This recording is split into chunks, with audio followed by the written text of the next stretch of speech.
Querido Deus que estás nos céus, muito obrigado por mais um dia e principalmente pelo teu santo sábado, Senhor, de podermos aqui congregar entre os nossos amigos e amigas e agradecemos pelo cuidado que o Senhor teve conosco durante a semana, mas pedimos principalmente sabedoria e prudência nessas 24 horas de sábado para que possamos não só pensar em Ti, louvar a Ti, mas justamente que possamos estudar, possamos aumentar o nosso conhecimento para podermos estar aptos à tua mensagem.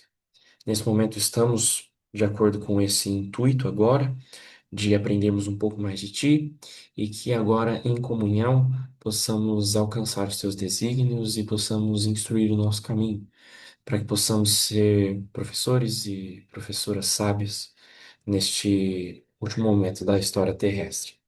Que tu possas nos abençoar, cuide de cada um de nós, é o que eu lhe peço e te agradeço. Em nome de Jesus. Amém.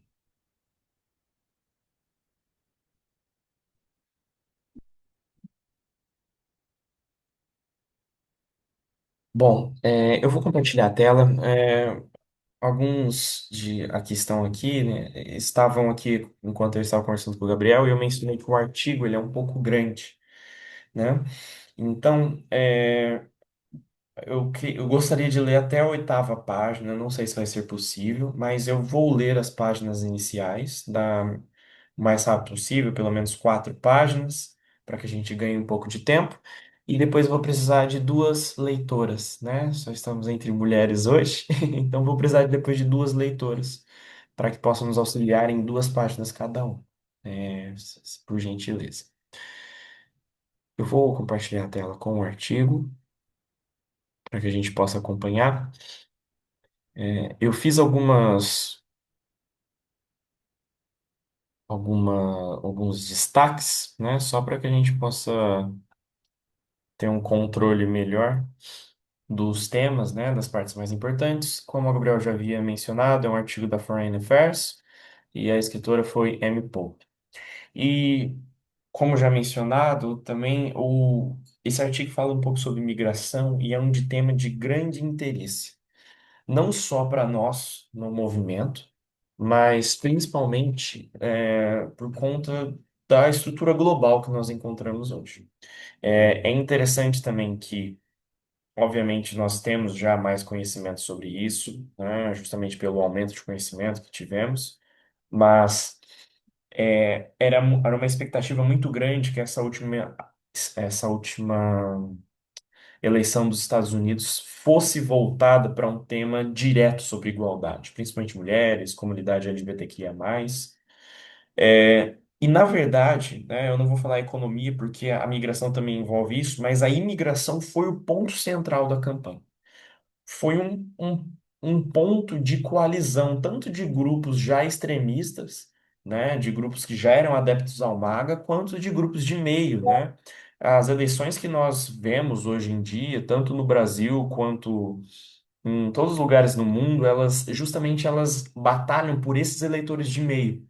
Esses eleitores que não têm tanto que eles não são extremistas na base de suas ideias, mas acabam partidarizando algumas políticas específicas, justamente por se sentirem ameaçados, a ideia de um inimigo comum é sempre usada, por terem preocupação com o futuro, principalmente por pesar no bolso por algum motivo.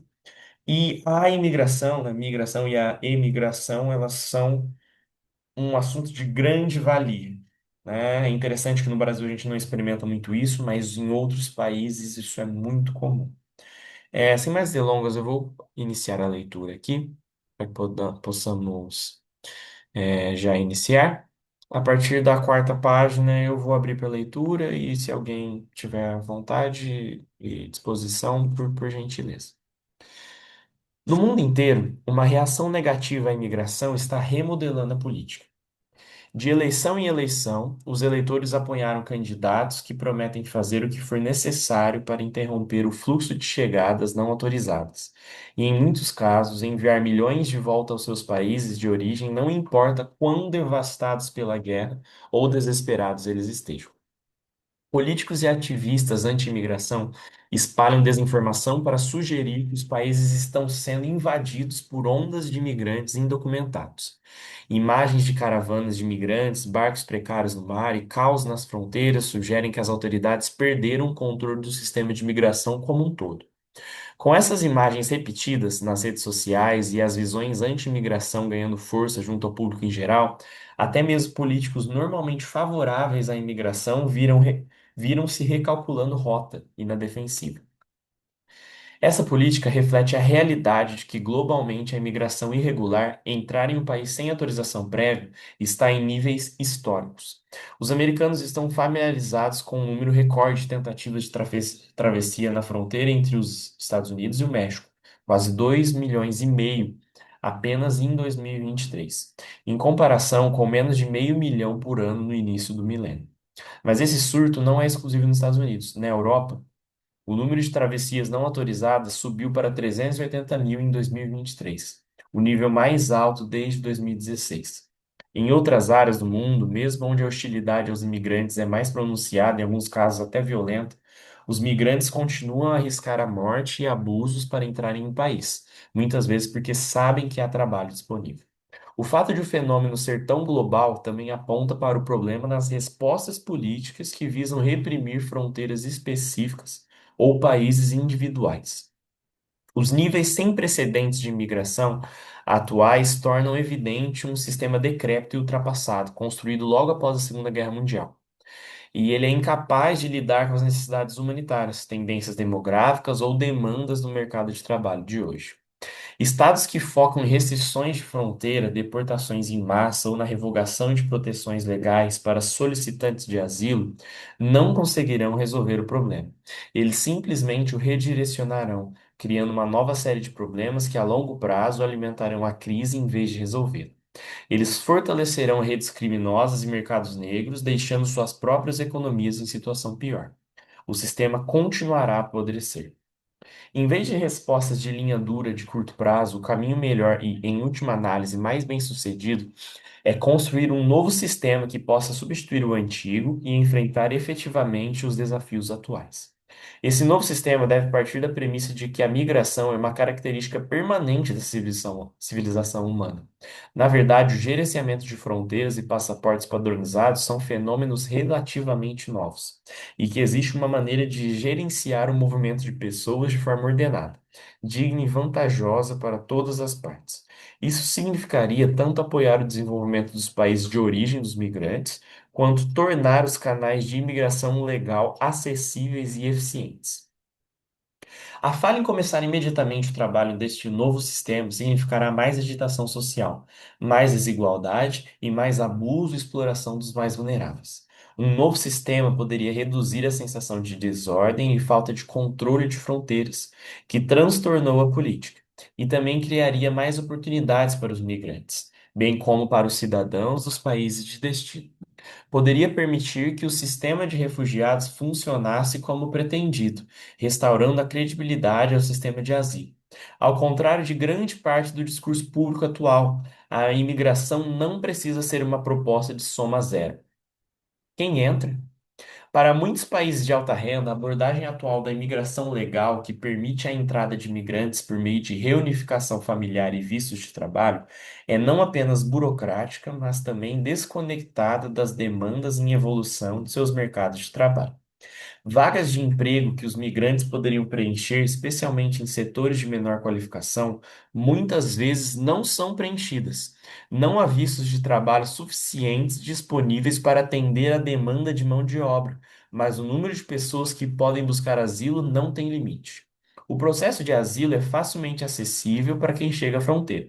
Portanto, não deve surpreender que as pessoas estejam usando os processos de asilo como uma forma de entrar no mercado de trabalho. Nos Estados Unidos, a Lei de Imigração e Nacionalidade de 1965 estabeleceu o tipo e o número de vistos de trabalho disponíveis para os empregadores. A lei fixou o limite para os vistos H-2B, o principal visto para trabalhadores não agrícolas de baixa qualificação, em 66 mil por ano. A demanda por vistos H-2B, no entanto, disparou desde o início do programa, e as indústrias que deveriam se beneficiar deles enfrentaram escassez de mão de obra sem precedentes nos últimos anos.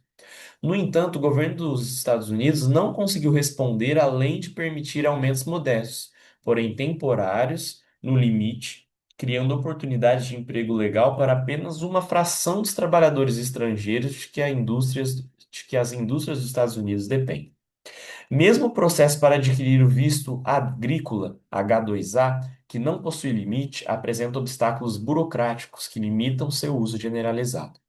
Com esforços conjuntos e sustentados, o programa ajudou a trazer mais trabalhadores agrícolas sazonais do México de formas autorizadas em vez de não autorizadas, mas provou ser um desafio para trabalhadores agrícolas de outros lugares acessarem esses vistos. Um esquema de migração laboral mais inteligente vincularia as cotas de vistos à escassez no mercado de trabalho e reavaliaria essas cotas frequentemente. Ele também emparelharia esses vistos a mercados, estendendo-se além do México para a América Central, onde um alto número de imigrantes atualmente preenche postos de trabalho. No entanto, divergências políticas impediram o Congresso de modernizar a legislação de 1965, alocar recursos apropriados e corrigir essa desconexão. Muitos países europeus priorizaram a atração de trabalhadores altamente qualificados, com pouquíssimas disposições para admitir os de menor qualificação. Não surpreendentemente, muitos desses países, como Alemanha, Itália e Reino Unido, enfrentam agora escassez de mão de obra em setores de serviço como construção, hotelaria e saúde, sem caminhos claros para atender essas necessidades. Aqui o artigo apresenta uma imagem, né, das travessias no Mediterrâneo, que ficaram muito famosas na mídia nos últimos anos, que é uma das travessias mais perigosas que nós temos no mundo. E aqui diz, né, que imigrantes em um bote próximo a Wimmereux, na França, em setembro de 2024. Continuando, ao mesmo tempo, quase todos os países concedem amplo acesso e proteção para pessoas classificadas como refugiadas, isto é, aquelas que fogem de perseguição devido à raça, religião, nacionalidade, pertencimento a um grupo social específico ou opinião política.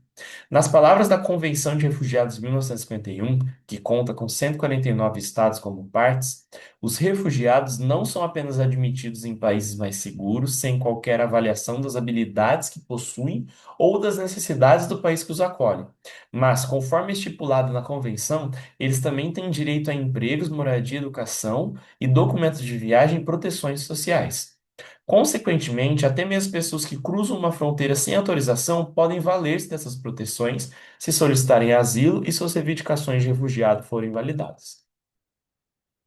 O Alto Comissariado das Nações Unidas para os Refugiados estimou que mais de 43 milhões de pessoas em todo o mundo qualificam-se atualmente como refugiados. A definição de refugiado, conforme detalhada na Convenção e seu protocolo subsequente, remonta à Segunda Guerra Mundial, quando milhões de europeus foram deslocados. Embora a política moderna de refugiados e asilo tenha evoluído apenas ligeiramente nos últimos 8 decênios, seus princípios fundamentais permanecem relevantes e essenciais. Ela, sem dúvida, salvou milhões de vidas. Já cheguei na quarta, quinta página. Alguém poderia ler nesse momento, por gentileza? Eu posso Olá, ler, João. João. Bom, pode ler Foi a você. Carol e depois quem? Renilde. Ok, então pode ser a Carol. A Carol lê as próximas 2 páginas e depois a Reunilde. Pode ser? Pode ser. Perfeito. Pode começar, Carol. Para ler tudo? Pode, a partir da necessidade, pode ir lendo. Quando for para parar, eu aviso. Tá. A necessidade dessas proteções é mais crítica do que nunca, e o direito de buscar asilo deve permanecer sagrado. No entanto, sob as regras atuais, muitas pessoas que são forçadas pelas circunstâncias a se mudar não se qualificam realmente como refugiadas. Em 2023, desastres relacionados ao clima deslocaram um recorde de 26,4 milhões de pessoas, mais do que as deslocadas por conflitos. Muitos países afetados, como aqueles no Sahel e no leste do Chifre da África, já são econômica e politicamente frágeis, e há pouco apoio governamental para famílias que devem escolher entre mudar-se ou passar fome. Da mesma forma, o número de pessoas que se mudam para escapar da pobreza supera vastamente o número das que se qualificam como refugiadas. Muitos migrantes enfrentam riscos agudos, muitas vezes fatais, em seus países de origem, mas devido à atual abordagem binária para indivíduos que fogem de crises, ou você se qualifica como refugiado, sob as leis atuais, ou não. Centenas de milhões de pessoas desesperadas são ignoradas ou demonizadas. Um sistema quebrado. Para aqueles que estão em movimento em busca de estabilidade, segurança ou melhores oportunidades, os canais legais disponíveis para migrar são poucos. O resultado foi um surto na imigração irregular e uma dependência excessiva na busca de asilo. Os sistemas estabelecidos para o reassentamento de refugiados em países seguros são lamentavelmente inadequados para atender à demanda. Mesmo os Estados Unidos, que possuem o maior programa, admitindo mais de 100 mil refugiados em 2024, não recebem uma fração dos refugiados qualificados que solicitam asilo. Nos últimos anos, números crescentes de pessoas têm cruzado fronteiras, seja por terra, mar ou ar, e buscado asilo ao chegarem ao seu país de destino. A Europa testemunhou um surto dramático em 2015, quando os sírios fugiram da guerra civil em seu país. Embora as solicitações tenham diminuído drasticamente nos anos seguintes, o número de pedidos está novamente em ascensão. Nos últimos 20 anos, os pedidos de asilo nos Estados Unidos aumentaram de menos de 100 mil por ano para mais de 500 mil por ano. Mesmo na fronteira entre os Estados Unidos e o México, muito menos pessoas estão tentando evitar a detecção do que em anos passados. Em vez disso, elas caminham até a fronteira, apresentam-se aos oficiais da patrulha de fronteira e solicitam asilo.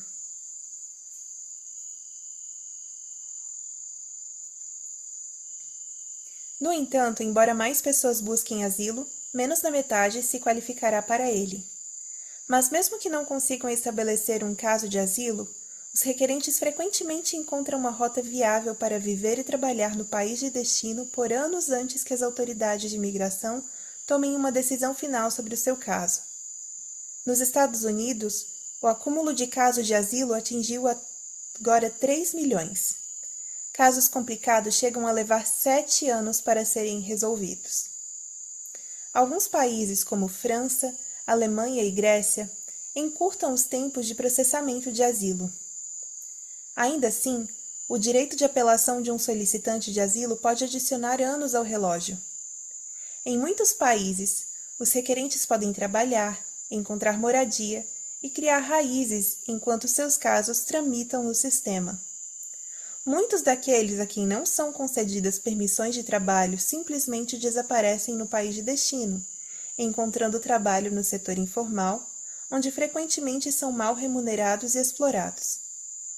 O sucesso de tantos requerentes que entram e permanecem em um país de destino por meio dessa via irregular incentiva outros a tentarem a mesma rota, sobrecarregando ainda mais a pauta de asilo e atrasando ainda mais o julgamento de novos pedidos. Este sistema ineficiente também prende muitos requerentes em um limbo, impedindo-os de voltar para casa por medo de não poderem regressar. Requerentes com reivindicações legítimas de asilo podem esperar anos antes de terem o status e a estabilidade de que precisam para construir um futuro. Para aqueles que iniciam novas vidas, mas eventualmente não se qualificam para o asilo, a deportação pode ser traumática e desestabilizadora. É também cara e demorada para os governos que deportam. Como resultado, milhões permanecem ilegalmente. Recursos humanos. Além de prejudicar os migrantes, este sistema de migração quebrado está alimentando uma reação política negativa. Cada vez mais governos estão adotando políticas restritivas. Alguns estão revertendo proteções de asilo. Em 2024, Tanto a Finlândia como a Polônia aprovaram legislações que permitem aos oficiais de fronteira repelir solicitantes de asilo em suas fronteiras terrestres. Os Estados Unidos também restringiram significativamente suas proteções de asilo para aqueles que buscam refúgio nas fronteiras terrestres. E a África do Sul está considerando retirar-se totalmente da Convenção de Refugiados. Ironicamente, esta onda anti-imigração ocorre ao mesmo tempo em que a imigração se torna mais essencial do que nunca. As taxas de fertilidade globais caíram de 5,3 nascimentos por mulher em 1963 para 2,3 em 2021. Quando o sistema de asilo foi criado, em 1951, muitos dos países mais avançados do mundo estavam passando por um baby boom. Veteranos inundavam a força de trabalho, e a tendência demográfica significava que haveria trabalhadores de sobra para atender às necessidades econômicas por décadas no futuro. Hoje, muitas sociedades vivem a tendência oposta. Até 2050, quase 40% da população do Japão e na Coreia do Sul terá mais de 65 anos. Grécia, Itália, Portugal e Espanha também têm populações que envelhecem rapidamente. Esforços governamentais para incentivar as famílias a terem mais bebês falharam amplamente, assim como tentativas de substituir o trabalho muitas vezes realizado por migrantes, como o cuidado de idosos, por inteligência artificial. 30 das maiores economias do mundo sofrem com a escassez de mão de obra, e esses empregos não preenchidos custaram cerca de 1,3 trilhão de dólares em perda de PIB apenas em 2023. Obrigado, Carol. Renilde, por favor, pode continuar. Aqui temos uma imagem antes, né, de uma outra fronteira, um migrante sentado em uma cerca na cidade de Juárez, no México. Pode começar, Renilde. Obrigado. Como houve pouco apetite político para modernizar os sistemas de imigração para atender à demanda por mão de obra de baixa qualificação, as lacunas estão sendo preenchidas por pessoas que migram irregularmente. Apenas nos Estados Unidos, cerca de 5% da força de trabalho total é indocumentada, e em setores como agricultura, construção e serviços de alimentação, a porcentagem é muito maior. Esses trabalhadores contribuem para o progresso econômico, mas também são mais vulneráveis a abusos e exploração e têm maior probabilidade de reduzir os salários e as condições de trabalho para os trabalhadores que são cidadãos. No setor agrícola, os empregadores pagam aos trabalhadores indocumentados até 24% a menos do que pagam aos trabalhadores autorizados. Esses salários mais baixos podem incentivar os empregadores que já enfrentam dificuldades em recrutar trabalhadores a tornarem-se excessivamente dependentes daqueles que são indocumentados. Sob riscos tremendos, muitos migrantes dependem de contrabandistas para ajudá-los a encontrar trabalho no exterior. Desde 2014, quase 3 mil migrantes morreram tentando cruzar a fronteira Estados Unidos e México, com centenas de outros morrendo no Caribe e na selva de Darien, que conecta a América do Sul à América Central. Durante o mesmo período, mais de 30 mil mortes de migrantes foram registradas no Mediterrâneo, uma das rotas migratórias mais perigosas do mundo. Enquanto isso, as redes criminosas florescem. Há uma alta demanda por entrada em países mais estáveis e economicamente prósperos. E quanto menos caminhos legais existem, mais lucrativo se torna o contrabando. O Escritório das Nações Unidas sobre Drogas e Crime estimou que até 3 milhões de imigrantes são traficados todos os anos, gerando até 10 bilhões anuais para os contrabandistas, que cobram até vários milhares de dólares por um único cliente. Em muitos casos, comunidades inteiras ajudam a pagar a conta, sabendo que parte dos salários desses migrantes retornará eventualmente como remessas. Dai-me os teus fatigados, os teus pobres. Dado o atual clima anti-imigração, revisar a Convenção de Refugiados para expandir o acesso e a proteção a um número maior de pessoas é um beco sem saída político. Pior, tal movimento poderia arriscar a reversão das proteções de refugiados e asilo que permanecem críticas para dezenas de milhões de pessoas vulneráveis. No entanto, sem uma abordagem modernizada ao movimento de solicitantes de asilo, percepções públicas cada vez mais negativas sobre a imigração podem fazer com que os governos desgastem essas proteções. Os governos precisam adotar uma abordagem que reconheça o vínculo entre desenvolvimento e imigração. A falta de desenvolvimento impulsiona a migração, mas a migração também impulsiona o desenvolvimento nos países de origem e de destino. As evidências são esmagadoras de que a pobreza é um fator fundamental para o aumento recente e sem precedentes na imigração irregular. Ainda em 2008, mais de 90% das pessoas detidas na fronteira dos Estados Unidos e México eram americanas. 17 anos depois, à medida que a economia mexicana cresceu, apenas cerca de um terço dos migrantes que tentam cruzar a fronteira sem autorização são mexicanos, e há muito mais famílias e menores desacompanhados. Hoje, os detidos vêm de mais de 100 países, com números crescentes de comunidades pobres em lugares como Bangladesh, China e Índia.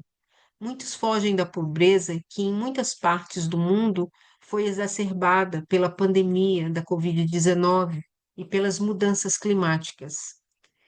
Mesmo aqueles migrantes que se deslocam de locais em conflito, como Afeganistão, Síria e Venezuela, citam cada vez mais a falta de oportunidade econômica em casa como motivo principal para partir.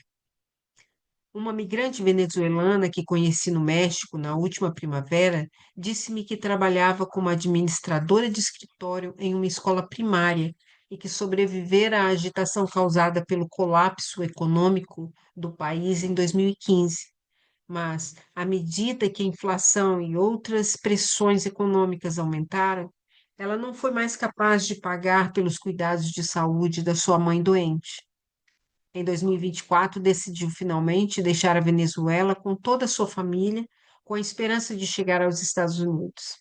O marido e os filhos carregam a mãe dela em um lençol pela selva de Darien. Infelizmente, a mãe dela não sobreviveu à viagem, morrendo pouco depois de chegar ao México. Só um Precisa-se de instante. ajuda. Só um instante, Renir, só para eu. Tá, pode ler até aquele terceiro Tá? parágrafo.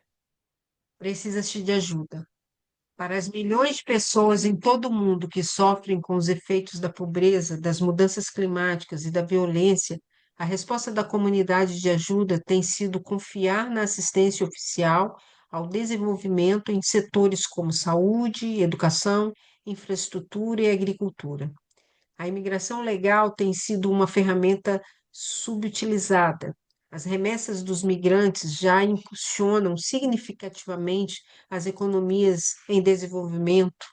Em 2022, os migrantes enviaram para casa mais de 831 bilhões de dólares. Criar oportunidades para pessoas vulneráveis migrarem legalmente e garantirem trabalho formal pode capacitá-las e depender mais de sua própria capacidade e menos de ajuda. O fato de tantos migrantes indocumentados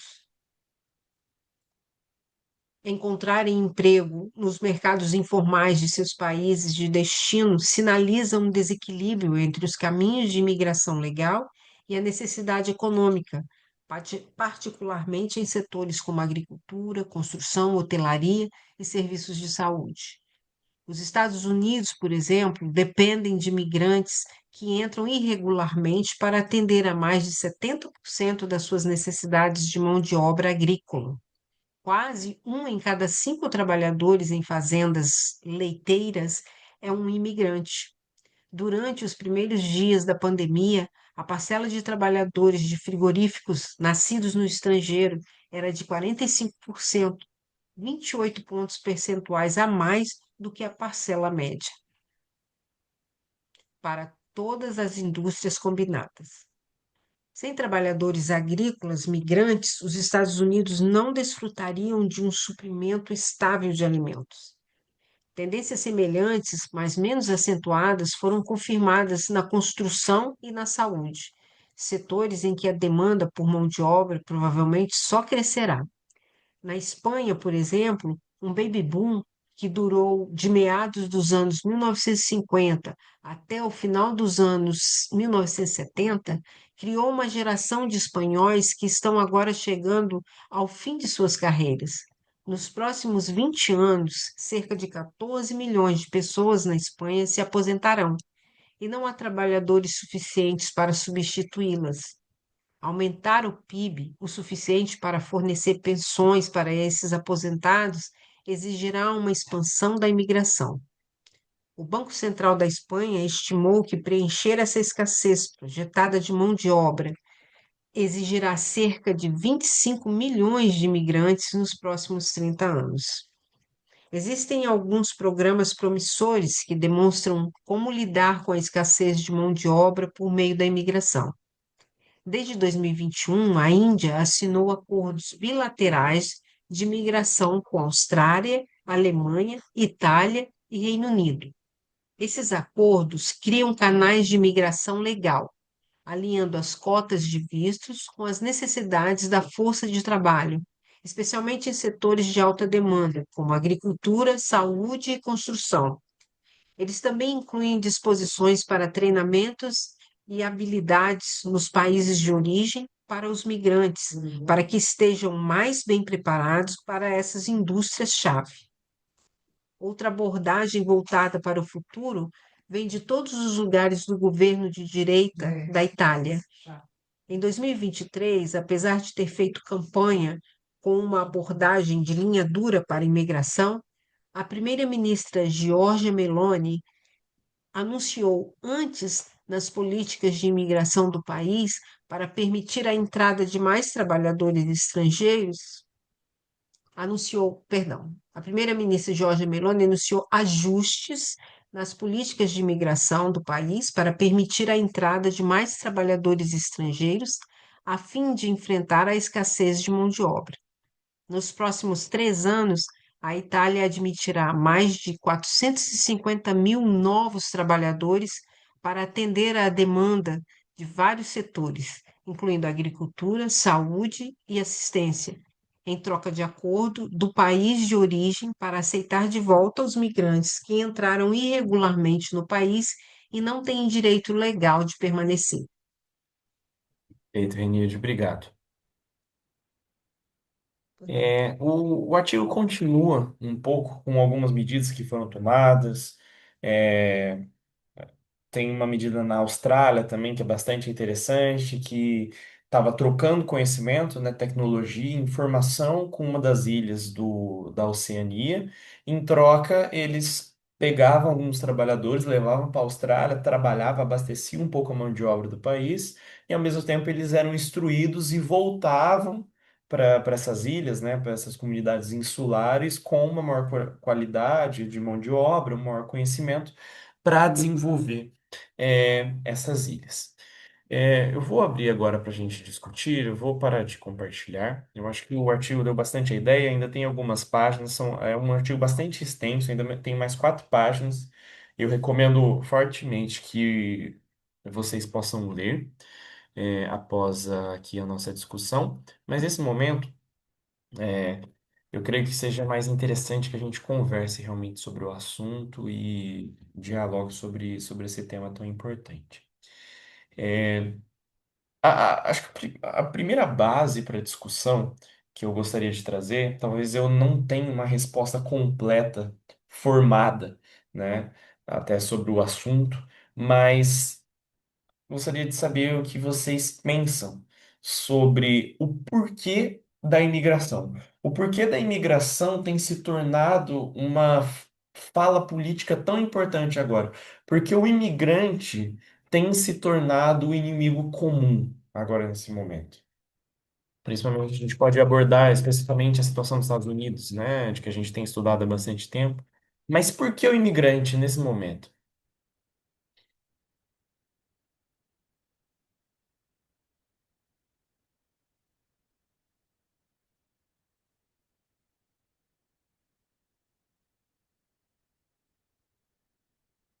Então, Pedro, eu talvez possa começar a comentar. Eu acho que, como qualquer discurso, né, que visa, que está mais voltado não para política populista, assim, né, fala-se de problemas que todo mundo percebe, né, e oferece soluções aparentemente fáceis, né? Então, se há uma percepção na população que os imigrantes estão tomando, ocupando os lugares de emprego, né? Então, solução fácil é simplesmente impedir que entrem, né? Então, é muito fácil você apelar, né, às emoções com esse assunto e basta alguém perceber algum crime, ou ouvir comentar, né, sobre algo, sempre vai receber mais atenção o crime feito de parte de uma pessoa imigrante do que não interessa, né, se talvez essa estatística é mais alta, né, se você for olhar para a população nacional, né? Então, Sim. Mais algum comentário em sequência, antes que eu possa responder? Eu acho também que é pela quebra de cultura, né? Eles têm a impressão de que a cultura do local está sendo invadida e às vezes esvaziada. Na Europa que eles não. A natalidade é um pouco mais baixa, né, em muitos países. E as pessoas que vêm do Oriente Médio, eles costumam ter mais filhos, então eles têm a sensação de que vão ser, assim, dominados, né, por eles também. Eu acho que também tem um pouco disso. Uhum. Mais alguém?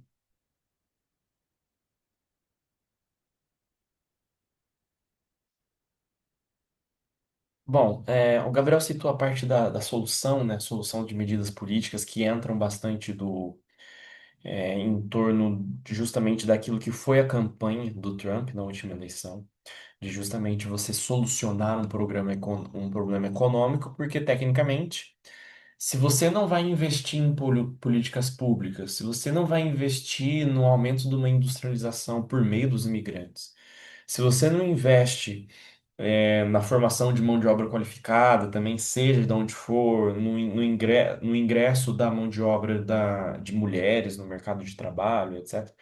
É muito fácil você solucionar e dar. Vamos pensar, trazer conforto para a população a partir do momento que você menciona que, olha, a única coisa que está fazendo você não comprar o carro que você gostaria ou a casa que você gostaria é porque tem uma pessoa vindo de fora que ela não está pagando o mesmo imposto que você, ela não se esforçou, né, da mesma forma que você e ela está roubando seu emprego, né? Tá roubando seu trabalho e é por isso que a nossa economia não cresce e acaba surgindo essa ameaça, né? Justamente, e o cidadão se sente ameaçado. A Ana Carolina mencionou também um ponto interessante sobre a questão do ponto cultural. Eu creio que seja realmente na Europa, o exemplo dado por ela seja o mais sensível nesse aspecto, justamente tanto pelo preconceito, né, das comunidades islâmicas também, tem a ideia de que são terroristas, e principalmente na primeira parte dos conflitos com a Síria, lá em 2013, aconteceram muitos surtos na Europa de ataques a muçulmanos, né, a comunidades muçulmanas, justamente porque achavam que realmente iriam, se mais muçulmanos entrarem aqui, vai ser mais fácil que ocorram mais atentados, né, atentados terroristas, etc. E justamente por essa, essa condição de aumento populacional. Em Portugal, a gente vê um evento parecido por conta dos brasileiros que ingressam lá. E um evento também interessante, né? Muitas crianças em Portugal têm assistido mais vídeos de influencers, né? E de canais, desenhos brasileiros. E essas próprias crianças, elas têm adquirido um sotaque brasileiro ao invés do sotaque português. Isso tem gerado bastante impacto na população, que tem aumentado o preconceito contra brasileiros. Tanto é que muito disso aconteceu principalmente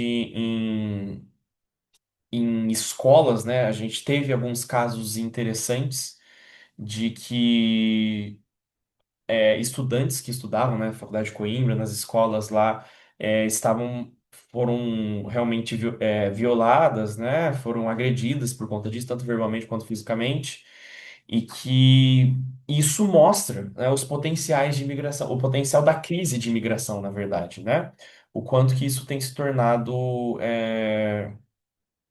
um, a gente fala, né, de hot topics, né, de quanto se tem tornado um assunto quente nos dias de hoje, né? Eu acho também interessante a gente mencionar que uma das políticas nos Estados Unidos tem falado bastante sobre criminalidade sem nenhuma prova. O artigo não cita muito disso, mas os aumentos de criminalidade têm sido completamente irrelevantes perante o avanço da imigração, né, o aumento da imigração. Não tem nenhum dado que comprove, né, esse aumento. Mas um outro ponto que eu gostaria de trazer também interessante é sobre a questão, eu não sei quantas daqui assistiram aos estudos de riqueza intergeracional que o Ansel Parminder projetou, né, palestrou, e que menciona que na época dos baby boomers, né, na época da década de 60 principalmente, aquelas pessoas que se tornaram milionárias, bilionárias nessa fase, a riqueza que elas atingiram, né, que elas acumularam, curiosamente a família Trump vem dessa época, a riqueza que essas pessoas acumularam nessa época, elas não são equiparáveis a nenhuma outra pessoa que se tornou rico após disso. Então, essas famílias que adquiriram riqueza, né, que são as famílias, principalmente os bilionários de hoje em dia, né, que é praticamente 10% da população global, as riquezas, todo esse acúmulo de riquezas, elas foram acumuladas nessa época. E na Campal eu citei um dado também, eu não vou me recordar agora, de que no livro, né, que fala sobre a questão da batalha entre os piores instintos e os melhores anjos, né, que fala sobre a sociedade dos Estados Unidos, fala que dois números foram principais. E um dos números era de que a população média nos Estados Unidos, ela culturalmente e mentalmente, ela pensa numa forma de vida, né? Pensando, eu vou viajar para a Europa 2 vezes no ano, eu vou ter esse carro específico, a minha casa vai ter tantos cômodos. Esse ideário, né? Essa ideia da comunidade média nos Estados Unidos, ela tem sido praticamente o triplo da remuneração que ela realmente recebe. Então, essa comunidade, que foi principalmente os votantes de Trump, ela imagina uma vida em que ela nunca vai conseguir, só que ela acha que era isso que ela merecia. E, talvez os meus pais, meus avós conseguiram isso. Então, justamente essa quebra de expectativa, aliada com esses choques de cultura, tem gerado esse problema na imigração, porque aí o governo sabe que ele não vai conseguir solucionar isso. O governo tem completa ciência que ele não vai conseguir solucionar isso de uma hora para outra, aumentar a riqueza da classe média. Então é muito mais fácil você indicar o inimigo em comum. Gabriel, por favor. Eu queria fazer uma interjeição aqui.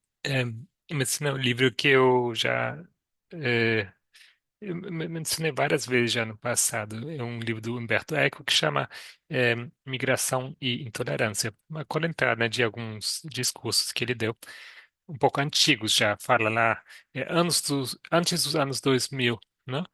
Ahm, e interessante como ele faz uma clara distinção entre migração e imigração.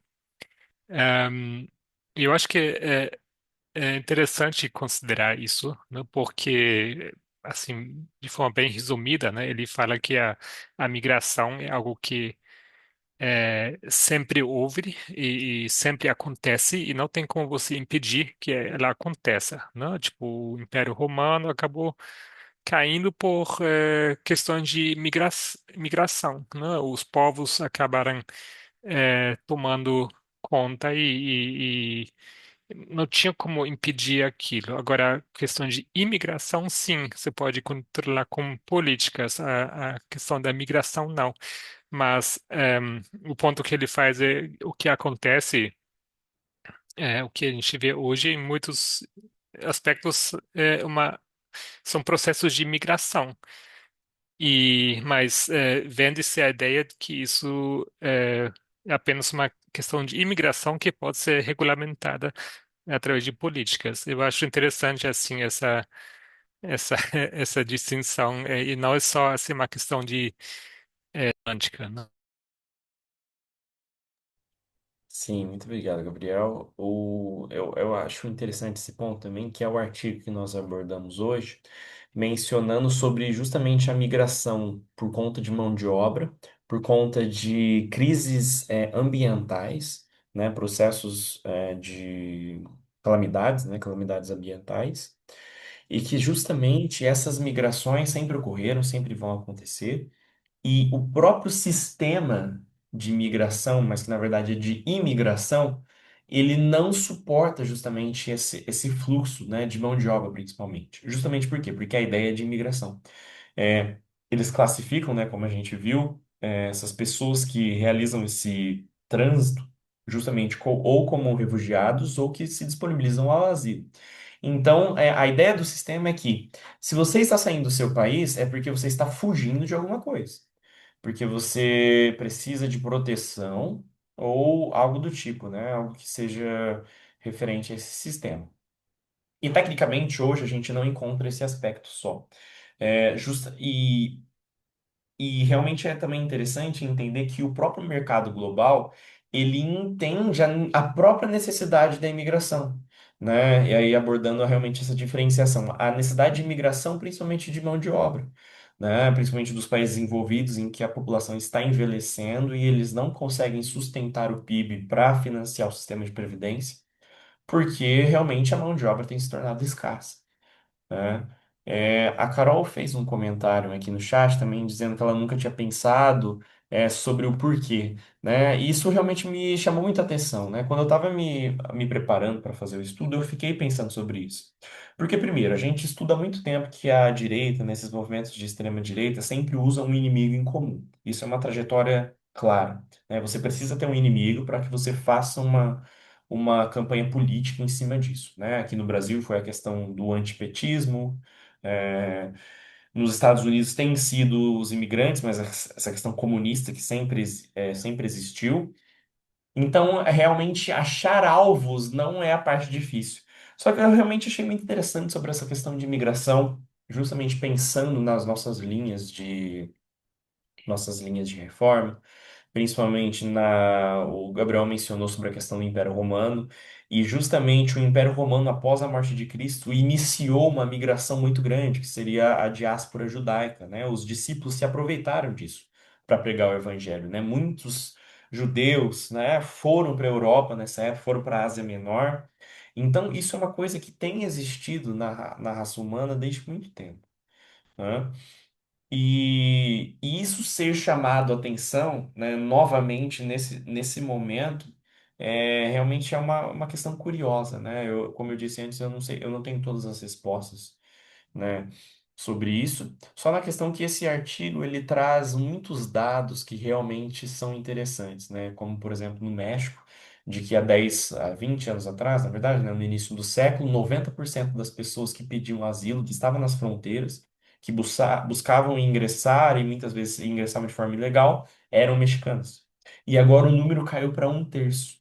Justamente porque há uma compreensão, existe uma compreensão matemática de que a própria migração em prol do mercado de trabalho, em prol da manutenção dos níveis de mão de obra, gera investimento regional justamente para o país de origem, né?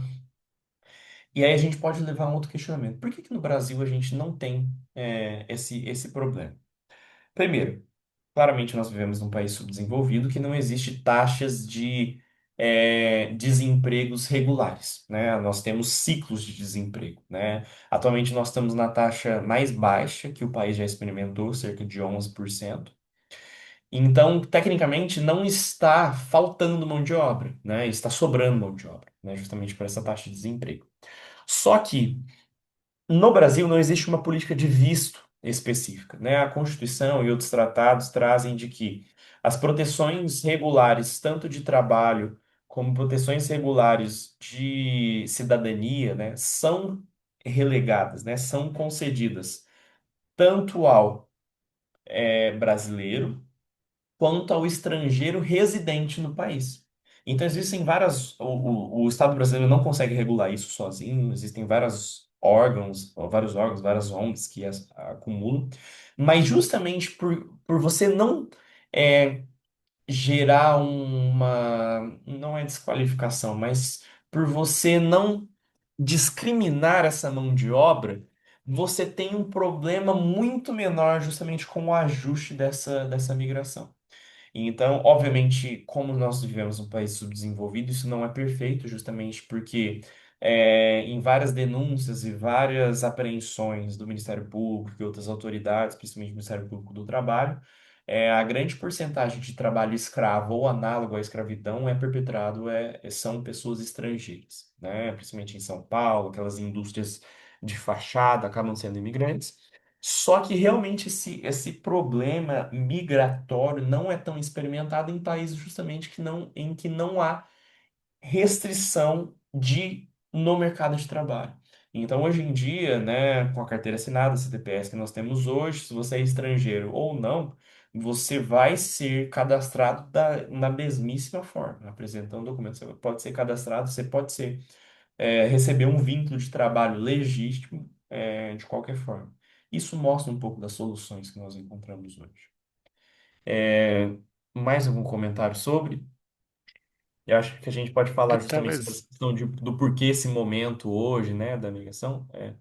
Gabriel, por favor.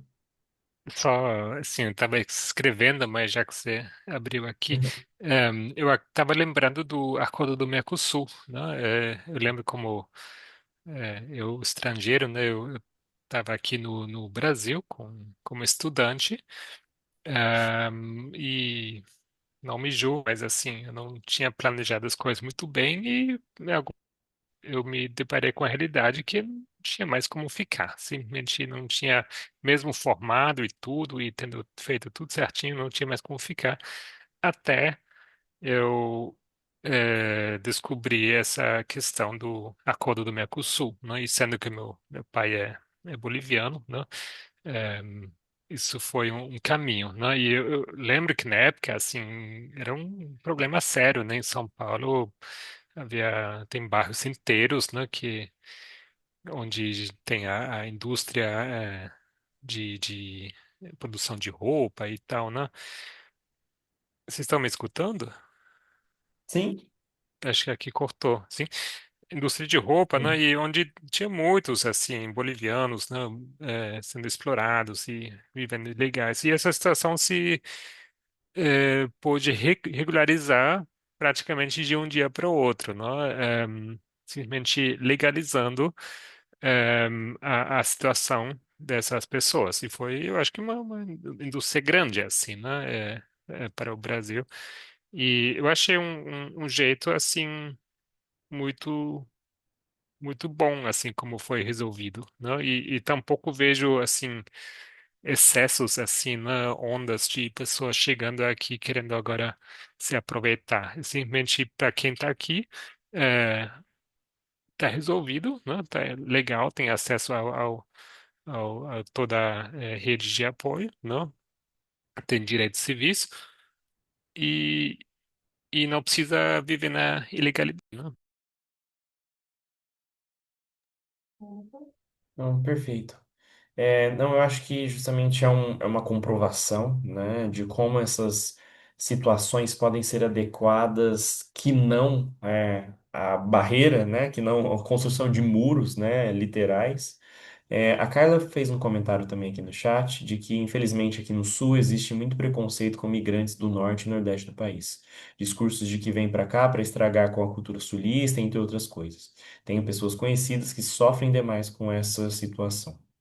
Não, realmente é algo bastante triste, né? Mesmo aqui em São Paulo a gente enfrenta isso. Acho que como o Gabriel mencionou, e aqui no interior também, é justamente essa questão do trabalho análogo à escravidão, nessas indústrias têxteis, etc., realmente é uma derivação do preconceito, né?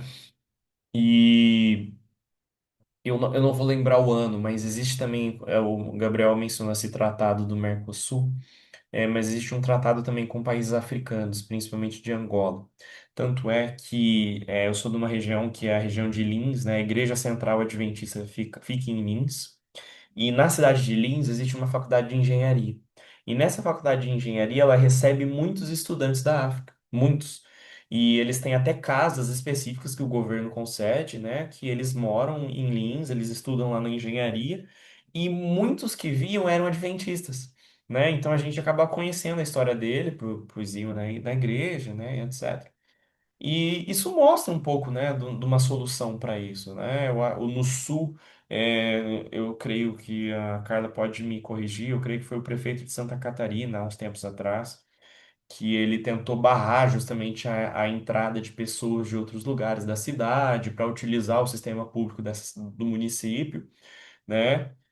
A Carla falou que exatamente, né? Tanto é que foi declarado inconstitucional, né, essa medida municipal justamente por conta de que foi uma política anti-migratória municipal, né? O Gabriel está mencionando também no NASP que existe exatamente, tem essa política, né? As pessoas que eu conheci acabaram voltando para Angola, formadas, sim, as campanhas de comportagem das igrejas também são realmente fornecidas, né, justamente pela igreja.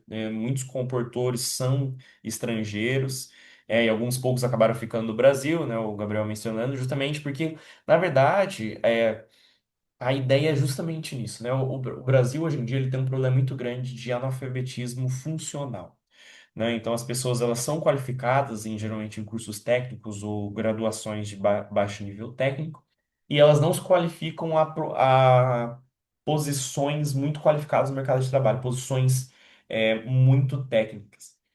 E isso vários países experimentam, né? E justamente essa condição ela é fortalecida justamente pela migração cultural, justamente por esse nexo, por essa conexão cultural que existe.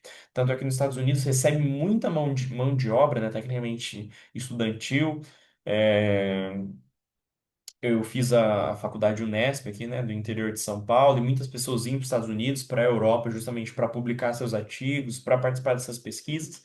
E esses países desenvolvidos, eles já realizam, né, esse fluxo essa fuga de cérebros, né, que é muito chamada quando essa inteligência não volta, né? Esse conhecimento não volta para o país. E justamente em países subdesenvolvidos entre si, não acontece tanto isso, porque justamente essa mão de obra mais qualificada ela volta para o seu país de origem, desenvolvendo mutuamente. Então, tanto ela traz esse conhecimento, quando ela volta com ele para sua casa.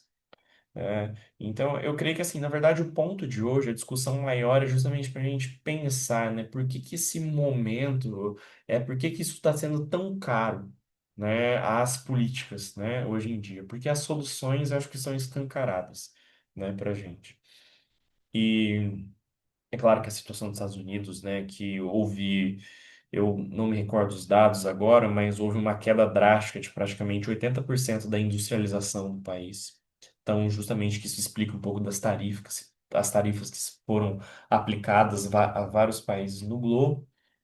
Mas, justamente para ser a título de discussão, acho muito interessante que duas linhas interessantes trazem essa questão migratória e como o evangelho foi pregado, né, na época de Cristo por meio disso, e como tecnicamente a gente tem uma mensagem específica, né, um novo evangelho que lida com essas situações políticas, né? Então é interessante essa conexão nesse momento. E justamente para essa ideia, né, de que o Rei do Norte ele tem atuado de uma forma mais inteligente, de uma forma mais, como posso dizer, por trás do véu, justamente porque no final do artigo fala também uma questão sobre justamente que a ideia de reduzir a migração e imigração ilegal é plenamente válida. É necessário que você reduza a imigração ilegal. Ou seja, né, os Estados Unidos usam uma política tecnicamente lícita, tecnicamente legal, tecnicamente justa, por meio de meios escusos, de formas a propagar uma ideia, uma cultura preconceituosa e uma cultura extremista. Então, não é um assunto tão nítido para você ver o que é ruim e o que é bom, né, o mal e o bem. São coisas que realmente convencem as pessoas e acabam as deixando completamente enganadas. Mais alguém gostaria de fazer um comentário? A gente já está caminhando para o final aqui do nosso tempo. Talvez uma pergunta, né? Ah, O, ehm, o artigo chama A migração pode funcionar para todos. uhum. Ehm, não sei se você consegue, talvez, sintetizar qual seria a solução que está sendo proposta. Sim. Bom, ela dá algumas políticas que foram realizadas. Eu mencionei sobre a Austrália, e que é justamente o que a gente conversou até hoje. Ela diz justamente por conta disso.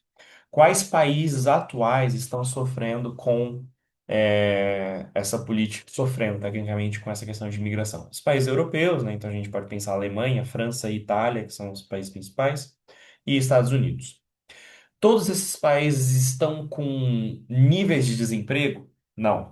Tanto é que nos Estados Unidos, a quantidade de mão de obra justamente ilegal usada no meio agrícola, né, essas mãos de obras pouco qualificadas são praticamente de imigrantes. E na Europa, né, a gente citou alguns dados, a Espanha e na Itália, que a necessidade praticamente na Espanha, acho que menciona que praticamente eles vão precisar de 25 milhões de trabalhadores migrantes nos próximos anos, justamente. Então, os países que estão sofrendo atualmente com essa questão desses níveis altos de imigração precisam dessa mão de obra migratória. Segundo, qual é o problema que ela menciona? Hoje, o modelo global é que volta em torno de asilo e refugiados. E aí ela menciona, né? A autora menciona de que essa qualificação ela não é atualizada, ela não é idônea para os números atuais. Porque justamente nós vemos realmente um fluxo grande, né, por meio de guerras e esses tipos de conflitos, mas principalmente por questões climáticas e de desemprego. Então, a partir do momento que você por exemplo, pensar na Itália, né? O visto italiano, a cidadania italiana é muito conhecida aqui no Brasil porque muitas pessoas são descendentes italianos. E eles tentam essa cidadania justamente por meio de um processo judicial, administrativo muito longo, que gasta muito dinheiro, e justamente para você ter a cidadania, para você ter um passaporte na União Europeia, né? E justamente é um sistema antiquado que ou ele seleciona você como refugiado, e aí o artigo também menciona que esse refugiado ele não necessariamente ele vai integrar uma mão de obra, ele vai integrar o setor de necessidade na economia. Ele só vai ser abrigado pelo país porque ele está sofrendo preconceito, ele está sofrendo perseguição. Então, eles não há uma política que adequa essa mão de obra aos setores de necessidade.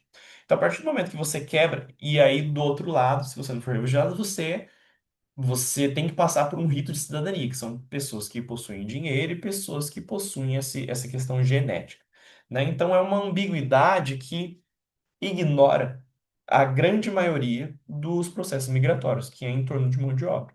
Então, se esses países necessitam dessa mão de obra, é, eles podem gerar sistemas que aloquem essas populações justamente para esses setores de necessidade.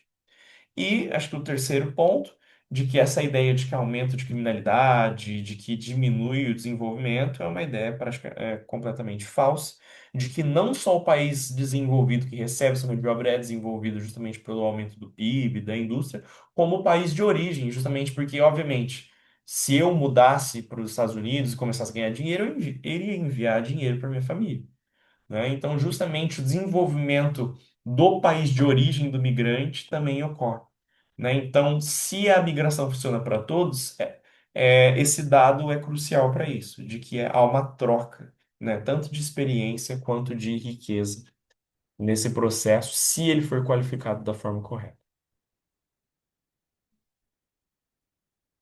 João Pedro, Oi. oi, boa noite.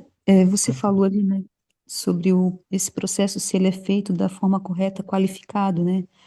Mas eu fico Uhum. também me perguntando aqui, é, como você falou, né, com o aumento das guerras, a gente sabe que cada vez está mais difícil. Uhum. Então, só vai aumentar essa gente, Uhum. essas pessoas. E o que será delas se, sabe? A pergunta seria essa, Uhum. o que será dessa gente?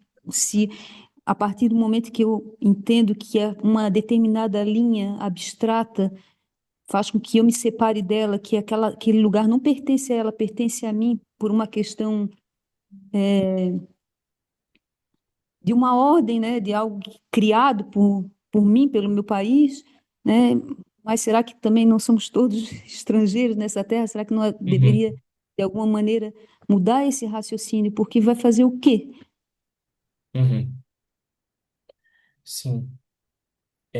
Eu creio que, acho que o que a gente abordou, Carla, eu acho que vai justamente nessa questão. Se eu classifico essas pessoas justamente como refugiados, isso atrapalha as coisas. Por quê? O refugiado é aquele que ele solicita asilo e ele é protegido pelo país. Ou seja, tecnicamente, essa classificação importa de que ele não tem vontade nenhuma de ficar. Ele está sendo protegido até que as coisas melhorem. Se eu abro uma outra classificação para justamente uma mão de obra, por exemplo, ó, eu quero mudar aqui, ficar definitivamente, isso já muda um pouco, né? Essa semana foi publicado aqui no Entendi, Brasil, por João Pedro, exemplo. entendi. Agora eu Oi? entendi o que você quis dizer. Agora eu entendi o que você quis Isso. dizer. Obrigada, tá? Não, imagina. Eu vou dar até um exemplo, né? A USP, né, nessa semana, ela iniciou as pesquisas do setor de condutores, né? De microcondutores, em que justamente é uma indústria que cria praticamente tudo que existe hoje, né? Os componentes eletrônicos, etc. E não existe ainda no Brasil, por mais que o Brasil tenha terras raras e minérios a dar e vender que ajudariam esse sistema. Essa parte, né, de microcondutores, né, e etc., de nanocondutores, elas precisam só de mão de obra qualificada? Não. Na pesquisa, sim. Mas depois, no piso fabril, né, na época de fábrica, ela vai ser necessária muito mão de obra não totalmente qualificada. E aí, justamente nesse sentido, obviamente, como eu disse, né, os países subdesenvolvidos geralmente eles têm taxas altas de desemprego. Tecnicamente, a gente teria que empregar a nossa população, esse 10% de excedente, e colocar nesse setor. Mas se nós estabelecemos algum consórcio, algum tratado com um país específico, por exemplo, vamos pensar no Irã, que está sofrendo guerra agora, vamos fazer um tratado com os iranianos, de que esses iranianos, nós vamos receber, por exemplo, 100 mil iranianos no ano que vão para essa indústria de microcondutores. Eles têm vontade de ficar? Eu não sei, mas no período que eles estiverem, eles vão abastecer mão de obra aqui. Então um remédio menos caro e mais eficiente. Que é fora a questão, justamente que eu acho que o Gabriel mencionou, e acho que vai de encontro com a sua pergunta, Carla, é o que fala no artigo, que o sistema de migração e imigração que existe ainda hoje foi formulado depois da Segunda Guerra. E o que aconteceu depois da Segunda Guerra? Muitos japoneses, italianos e outras pessoas vieram para a América Latina, principalmente aqui para o Brasil, justamente fugindo da guerra, né? ele tinha a intenção de se estabelecer? Nem todos tinham essa intenção, mas na época, aí já não é depois da Segunda Guerra, mas no período da Primeira Guerra e no começo do século XX, aqui no Brasil, os italianos que vieram, eles receberam várias terras aqui no Brasil, né, e cultivaram essas propriedades, né? A minha família são de imigrantes italianos que receberam terras do governo aqui no interior de São Paulo. Então, assim, isso justamente cria caminhos que não são explorados atualmente pela política. Entendi, ficou bem esclarecido. Hum. Mas ao mesmo tempo eu também fico pensando, porque é tão difícil de mudar uma mentalidade, né, de pessoas quando eles colocam ali como se fosse um carimbo, né, de apátrida, e Sim, aí não é, essa pessoa não é reconhecida nem uhum, do país de onde ela veio, sabe? E tem exato. cada vez mais a gente visto, né, essas pessoas relegadas de uma maneira assim, o exemplo que sempre vem na cabeça é Gaza, né? Uhum, E lá no próprio lugar deles, imagina saindo dali também aqueles que conseguiram sobreviver, né? É uma situação, eu fico sempre pensando assim, é tão difícil de imaginar uma solução. sim. Não, eu creio que na verdade realmente a gente está tratando isso como remédios objetivos, né? E aí aparenta como se fosse fácil. Claramente não é fácil, né? Eu creio que agora se a gente pode dizer assim, o êxodo que vai acontecer agora justamente por conta dessa guerra do Irã vai ser muito grande. Pode ter certeza que vai ser muito grande. O deslocamento populacional vai ser muito grande. E agora, se a gente for para pensar, os países europeus já estão com taxas completamente exacerbadas de refugiados. E agora, essa população, justamente para essa diferença cultural, eu não entendo, eu não vejo como se elas estejam realmente pensando numa mudança efetiva e consolidada só em prol de mão de obra. Eles estão querendo fugir da guerra, né? Eles estão querendo fugir daquilo que está matando a família, aí eles vão ficar num certo lugar, provavelmente vão procurar trabalho para enviar dinheiro, mas não no interesse de ficar. E aí o país que recebe esse imigrante também é muito complicado, porque ele vai avaliar e falar, ó, você tem o interesse de permanecer aqui para integrar a mão de obra? Ele pode falar, ó, não. E aí é muito complicado você fazer uma vaga temporária de trabalho, né? Também são questões que dificultam a gente pensar na solução desse conflito que a gente vive hoje. Sim, só um detalhe que eu até não pude deixar de falar, porque eu tive uma palestra anteontem com um professor meu que foi para Londres, e aí ele está fazendo uma pesquisa com imigrantes que foram para lá, né, e pelas, sabe, devido a quê? Buscando asilo por conta de questões de gênero. E Uhum, aí, entre os 10 países que a Inglaterra, né, que lá eles recebem essas pessoas por essas questões, no 10º lugar está o Brasil, brasileiros. É um número muito grande de brasileiros que têm ido para lá porque sofreram questões de gênero aqui e estão tentando né, uma nova vida lá. E eles passam por... Tem, lá na imigração, né, eles fazem um questionário com eles, e aí a discussão do meu professor, que ele vai entrar em torno, que ele é psicólogo, é sobre o quão violento tem sido até esse próprio questionário que é feito, sabe? Com a entrada uhum, dessas pessoas. sim. Não, acho que foi perfeito a sua comentário, Carla, justamente pela conta do que a gente estava trazendo como solução. Essa pessoa que foge, né, do país de origem por conta de gênero, ela também não vai conseguir ser enquadrada como migrante em prol de mão de obra, né? Então é uma classificação muito específica, né, de que ele pode ser classificado como refugiado mesmo, né? E então, e aí justamente que você falou sobre a solução, né? Quão difícil vai ser que os países abracem essa ideia de que, ó, a gente vai disponibilizar vagas específicas para refugiados por motivos de gênero, né? Imagina os Estados Unidos hoje em dia pensando numa cota para isso. Na Itália agora, né, que tem a Giorgia Meloni, que ela disponibilizou algumas vagas para imigrantes, mas nós sabemos do pensamento político dela.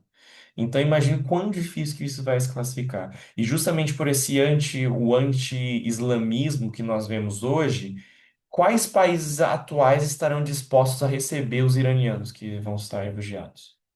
Hum, Muito, muito poucos. E libaneses também, né? Justamente pelo conflito de Israel.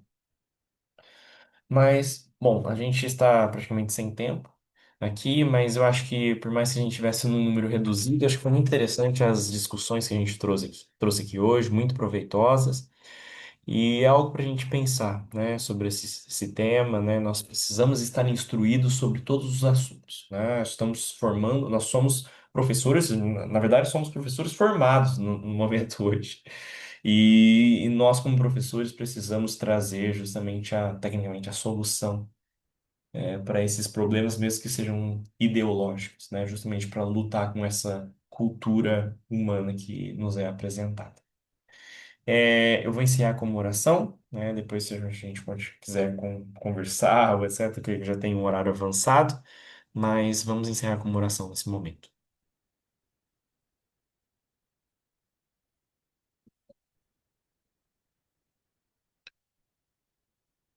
Querido Deus, agradecemos mais uma vez pela comunhão que tivemos aqui, entre os teus filhos e filhas, e agradecemos pelo cuidado que o Senhor teve conosco, justamente por permitir que possamos adquirir essa sabedoria conjunta, esse conhecimento conjunto, justamente sobre assuntos tão delicados, né? Sabemos que não era do teu interesse, não era do teu intuito que o ser humano passasse pelos sofrimentos que tem passado hoje. E muitas vezes, justamente pela tua graça, nós às vezes conseguimos sentir um pouco desse sofrimento e graças a ti e pedimos que a gente possa sentir cada vez mais essa empatia, essa dor, essa preocupação justamente para as pessoas que estão em situações tão delicadas como os imigrantes e justamente imigrantes por condições de gênero que são tão estudadas por nós no dia de hoje. E pedimos a Ti que essa compaixão, que essa empatia seja cada vez mais fortalecida em nós e que possamos buscar o Teu auxílio para que, mesmo que minimamente, possamos trazer conforto para as situações que nos são apresentadas. E que esse conhecimento, essas informações fiquem tocando em nossa mente e nosso coração e que possamos passar essas horas benditas de sábado na Tua presença e na Tua consciência, Senhor. É o que eu lhe peço e agradeço mais uma vez, em nome de Jesus. Amém.